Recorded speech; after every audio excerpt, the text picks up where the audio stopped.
Hello, everybody, and welcome to another edition of the GD Report. I am D, And I'm G. and it's great to be back. We've been off a few weeks. G-Man, welcome back. Thanks. Good to be back. You had a little medical procedure, and we're glad you're doing well and feeling better. Yep, feeling And much better. Thanks for that. you bet, you Kind of, bet. kind of a rough week there in the hospital, but it's all good now. Absolutely. And what could cheer you up more than coming back on the air with me and talking about Donald Trump? Absolutely. So let's start off with we got a lot of topics to catch up on. Let's start off with your home state of Texas Yep. and one of the more notorious members of Congress from that state, Representative Louis Gohmert. And he's got a little lawsuit pending. Why don't you tell us what's happening with that? Yeah. So, he's a bit of a whack job. He's uh, definitely a Trumper, and he's partnered with a slate of electors out of Arizona that purport to vote for Donald Trump on January 6th. So he has basically sued to force Mike Pence uh, to pick the slate of electors for Trump instead of the ones that were certified by the state. And so it's currently in a court in East Texas. It's in front of a judge that was a Trump appointee about 2.5 years ago. And, you just never know how this thing's going to play out. Is the judge going to let it come before the court before January 6th? If not, it's a moot point, I would think. Most pundits say that this suit has no merit and has no chance of getting fulfilled. Uh, but it's like anytime you have a football game, it's a 50-50 shot who's going to win. And just like that in the courts, they get a sympathetic judge or two, and next thing you know, they're rewriting history. Can I ask you this? What's the deal with the state of Texas suing other states? Well, Texas, they think they cornered the market on what it's like to be an American. So I don't understand how they all the conservatives in Texas constantly harp about states' rights, states' rights, states' rights, and then they turn around and want to tell Arizona what to do, or they turn around and want to tell Pennsylvania what to do. yep, It's in my mind, it's none of their business. They should be managing Texas and worried about Texas. yep, yeah. You know, growing up there, you just kind of get indoctrinated. You're told that you live in the greatest state in the greatest country on earth, and I mean, you you guys know, have America's team there. yeah, however bad they might be this year. Well, and the thing is, at some point, I think and I've heard rumblings of this. I know the Attorney General of Michigan is looking into taking punitive action against some of the attorneys there that filed the lawsuit against Michigan, Which I think you should. because at some point, uh, there has to be some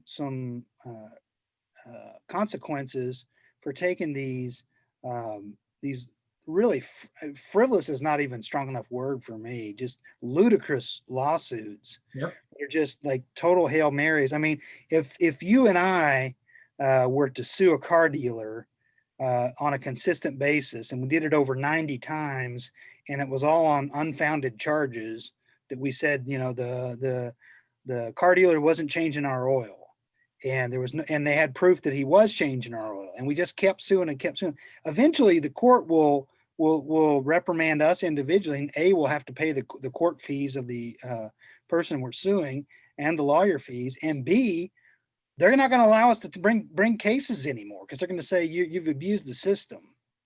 Yep. That's And I true. think there has to be some consequence. This lawsuit, I mean, I agree with what you're saying. You never know how this stuff's going to turn out, but there's no constitutional authority for Mike Pence to choose who the electors are. Mike Pence in the Constitution, the vice president or the president of the Senate, is tasked with opening the envelopes that are sent to them, sealed from the electors, opening the envelopes and handing them to the clerk to be counted. Yep. It's not his place to say, oh, I'm going to count 7 out of 8 or whatever the case may be. And so it does put Mike Pence in a little bit of a tough spot, though, Yep. Yeah. because Because, does he want to, he says he's a constitutionalist. Does he want to follow the Constitution, or does he want to follow what the conspiracy theorists want? well, my guess is he'll follow the Constitution, but um, I think some people are whispering in his ear that, if you want to have a shot at 2024, you better pick these other slate of electors. So, we're not out of this thing yet. I'm going to take a little different tact. I'm going to bet that he doesn't show up that day. Well, then it would fall to Chuck Grassley. Yeah, And and Grassley will count the votes and certify it, but Mike Pence can say he wasn't involved in it that way. yeah, you might be right. He's already slated to that evening of the 6th. He's slated to get on a plane and leave the country. Yep. Already and doing his last international tour as vice president. Right. Well, right now he's hiding out in Vail, Colorado. So trying to fly under the radar up there. This has been a real test for our democracy. Oh, yeah. A real test for the institutions of our government. So far, the courts have held out and held strong against this. But like you said, all it takes is one judge. And boy, they've appointed a lot of them without any experience. Yeah. That really owe their careers. And that was the whole point, I think, of appointing those type of people, was people that Trump could count on as loyalists to owe everything to him. Yeah. Go ahead. I think Trump has appointed more judges that the American Bar Association rated as unfit than all of the presidents before him combined. Even the ones who served 2 terms. Yeah. So speaking of loyalists and people put in positions to just be loyal to Donald Trump, that leads us to talk a little bit about the election transition and what we've seen since that, because there's been a lot of folks that have been let go. Obviously, Secretary of Defense is the big one, Mike Esper. We've got Bill Barr, who I'm going to do air quotes because I hate air quotes, resigned. Right. Just to spend more time with family on the 23rd of December. And there's been a lot of appointments being made to committees and to different positions. People like Corey Lewandowski getting appointments and folks like that. And they've installed a ton of loyalists in positions for a reason. And I think that's to impede the transition. And God forbid it lead to ultimately trying to force an actual coup d'etat, even though they've tried it. And in my mind, I think a coup has been attempted multiple times with some of the things that have been done. Yeah, I agree. But an actual coup d'etat by force using the Department of Defense, which that's been the department that the Biden campaign talked about yesterday, that has been the most reluctant to work with them, reluctant to meet with them, share information. They ceased the military briefings, the daily briefings. They ceased that before Christmas, and the acting Secretary of Defense said, "Oh, this was an agreed upon between us and the Biden campaign, all to just take some time off during the holidays," which the Biden campaign said they didn't agree to that at all. Yeah. And so who are you going to believe? Yeah. So I just think it's an embarrassment for the country, and it's an embarrassment for us to talk about. I mean, any kind of credibility we have to talk about election integrity around the world. I mean, what happens the next time we go to a South American country or an African country or a Middle Eastern country or Eastern European country? We want to lecture them about, here's how you have a peaceful transfer of power. I mean, what are they going to point to this and say, you guys don't know what you're doing? Yeah. Yeah. I mean, we're no better than, for lack of a better term, a banana republic. I mean, we've got. I heard somebody, and I forget, I would give them credit if I can remember who said it, but I heard them say they coined the term banana Republicans. Some of the folks that are still trying to perpetuate these lies. So we'll see how the transition goes. We're down to right at 3 weeks now. So 21 days until Inauguration. the former vice president will be sworn in. Right. And so, next week is, of course, is the certification vote or count of the electors. Yep, January 6th. January 6th, and we've got a big day on January 5th we'll talk about in a little bit. But before we do that, let's talk about the two big legislative agenda items that are still left to be handled by this last Congress in the last week. Yep. We've got the COVID stimulus plan that included a lot of different things. And there's actually three bills to talk about. We've got the COVID relief, which included a lot of things for cities, states, vaccine policy. It included the $600 one-time payment checks to taxpayers, making less than $75,000 each. But at the same time, voted on it in the same package was the spending bill to keep the government open. And so there's a lot of things getting confused where people say, why are we providing aid to the Sudan when in a COVID bill? Well, you've actually got the COVID relief package attached to the spending bill. So you got two things happening there. And then we've got the military authorization bill, which we'll talk about in a second too. But let's talk about those survival checks. And you want to give us an update on what happened with the increase in that today? Yeah, well, so just a little quick background. So after months and months of negotiation, the Democrats and Republicans agreed to a stimulus package that included $600 for just about every American. And then Trump immediately came out and called it a disaster, said it needed to be raised up to $2,000 per taxpayer. And the Republicans balked. They urged him to sign it. He let it sit on his desk for a few days. There was a rumor he was going to let it go to the pocket veto, which we haven't seen in a long time. Anyway, he eventually caved and signed it. So now it looks like we're going to get $600 checks, except the Democrats in the House, they pushed forward with a $2,000 stimulus. And it went over to the Senate today, and McConnell said, it's dead on arrival. He's not even going to let it get out to the floor for a vote. And so that led President Trump, I believe, to jump on his Twitter, which we haven't seen a lot since the election. But he jumped on his Twitter today and said Republicans need new leadership, and they need to approve this $2,000 check. So. Yeah, and the $2,000 level was something Democrats were in favor of for months when they first passed their CARES package back in June, which McConnell has set on since June. But Trump's the one who brought that number back up when he said it wasn't enough. He said it should be at the $2,000 level. Yep. And that's when Nancy Pelosi said, done deal. They passed it with a lot of Republican votes, by the way. 40 Republicans in the House. And so there's a lot of Republican senators. Little Marco Rubio was one of them who came out and said he was in favor of that, of the $2,000. Both Senate candidates in Florida, the sitting senators, Loeffler and Perdue, both said they're in favor of it now. But it's kind of a paper tiger. If Mitch is going to block it, then it's easy to come out and say you're in favor of it if you don't have to vote for it. Yep.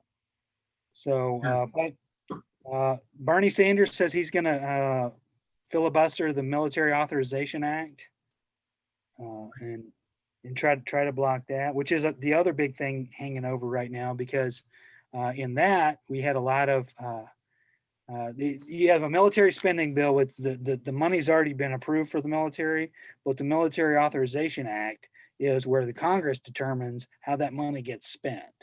And so they give guidelines, they put rules in place, and there were a lot of things in that bill that Trump just could not stand. Number one, he does not like the fact that in the bill, they've set up a commission to rename any of the bases and camps that are Army bases or camps and armed services bases or camps that are named after Confederate generals, Confederate officers. Yep. Which, by the way, I might note were treasonous people who took up arms against their own country. Yep. And he also didn't like the fact that they don't talk about this as much, but there is wording in there that says military funding cannot be subverted to build other projects, such as a border wall, which is what Right. he tried to do earlier. Uh, and he said that he thought that it needed to have Section 230 of the law rewritten for tech companies. Now he's been talking about that in the military area, but he's also been talking about that in the spending bill as well. He just wants that redone because he wants to punish Twitter and Facebook for putting any kind of disclaimers on his tweets that they deem have misstatements or lies in them. Right. So There's been a lot of those. yeah, so he vetoed the bill, the military reauthorization. It also included a pay raise for troops, by the way, Yeah. which we could say this about a lot of different things, but can you imagine if President Obama had vetoed a military spending bill and then went and played golf? Oh yeah, the right would be all up in arms talking about how irresponsible he is. Right. So yesterday the House voted and they overrode the veto. Yeah. And so they have the 2/3 majority to override it. And then the Senate, I believe, is going to vote on it tomorrow on a Wednesday. Yeah. So that's the plan. And like I said, Bernie Sanders is planning on filibustering that vote to try to get the vote for the $2,000 stimulus. I think that Trump's lack of political acumen has really backed the Republicans in a corner on this whole thing. Yeah. I mean, it has implications far down the line with what he's doing. So it just puts him in a bad spot. Yeah, particularly with the races in Georgia, which we're 1 week out from that. Yeah. And both of those senators, as I mentioned, the Republican senators have come out now, and even though they stated in the past they were against payments directly to taxpayers, which blows my mind that they were against that, but now they have both come out in favor of the $2,000 payment that Trump said he was for. Uh, but with McConnell blocking it, it really gives Ossoff and Warnock the ability to say, look, nothing's getting done in DC because Mitch McConnell's the head of the Senate. Right. Vote for us, get a new leadership in the Senate. We'll get you a check. We'll get things passed and get things done. Yeah. Which is probably true. I mean, Biden's come out and said he's in favor of $2,000 checks. And so you would think that with control of the Senate, even though it'll be 50-50 if they win, Kamala Harris will be the tiebreaker. And, you got to think that they would be able to get a lot of stuff done just by pushing it through. And, but we'll see how this race comes out. Yeah. Are you hearing anything else about Georgia?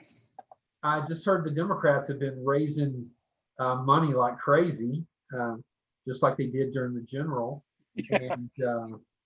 And there have been more Democrats vote in early voting than last time out. So Yeah, I used to think fundraising was a good strong bellwether, but yeah, uh, after South Carolina, you can't say that.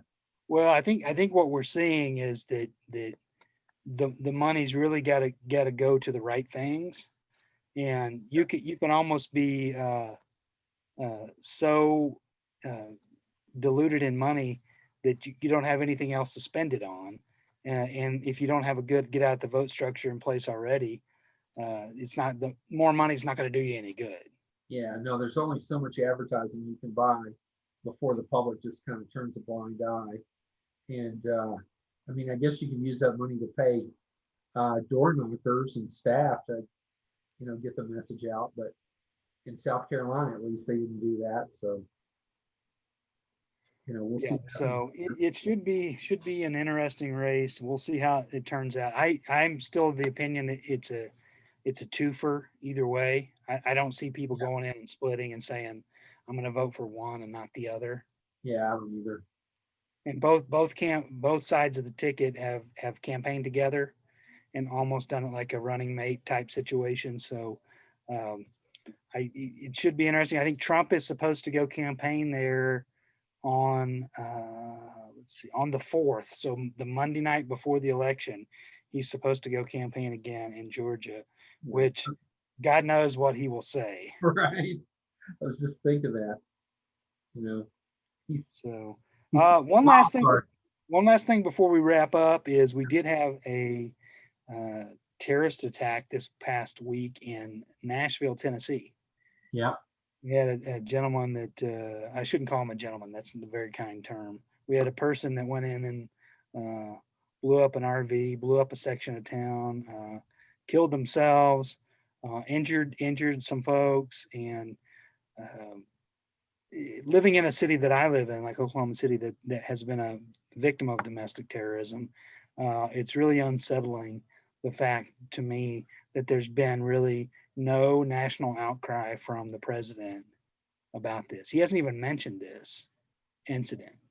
He might not, he doesn't watch the news except on Fox, and so he might not even seen it. Well, yeah, it's just mind-boggling, and yet again, there's also a race and religious element to it. I mean, this was a white male. If that had been someone that was from Arabic or Islamic origins, or if it had been an African American that did that, can you imagine the outcry? Can you imagine Yeah. if it had been somebody with Islamic ties, then we would probably seen like flights to certain countries being shut off, and discussions about if we had a terrorist cell in the country or not. So it's just crazy how these different things are treated in the media as well. I mean, I saw a New York Times headline that was talking about it was all about like harrowing morning in Nashville, blah blah blah. Which it definitely was a harrowing morning.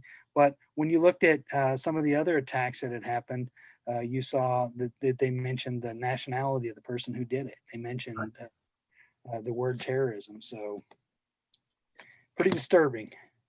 Yeah, it is pretty disturbing. It just goes back to how race in this country is depicted, and everybody's complicit. Everybody. So the media, the politicians. I mean, it's just crazy. So the U.S. is going through a transformation right now, and I think when we come out on the other side, we're going to be a far better country for it. But in the short term, we've got a lot of growing pains, I think. Yeah, and we've got a lot of reckoning for things we've done in our past and continue to perpetuate today. Yeah, absolutely. All right. Well, next week's going to be a big week with the Georgia election, and then the next day, the certification, because I know that Trump has made a clarion call for his supporters to come to DC and protest. Yeah. So probably the most watched electoral college counting in the history of our country. Right. Yeah. So, all right. Well, hey, we appreciate everybody tuning in today. And as always, shoot us a comment, a question. Let us know where you agree or disagree with us. And everybody stay safe out there. Be sure and mask up. There's a lot of folks that have been traveling around the holidays. And so let's make sure that we take precautions and keep our social distance and wear a mask when we go out. Yep. Good advice. Glad to be back, everybody. We'll see you next week. Great to have you back. Everybody take care. Bye-bye.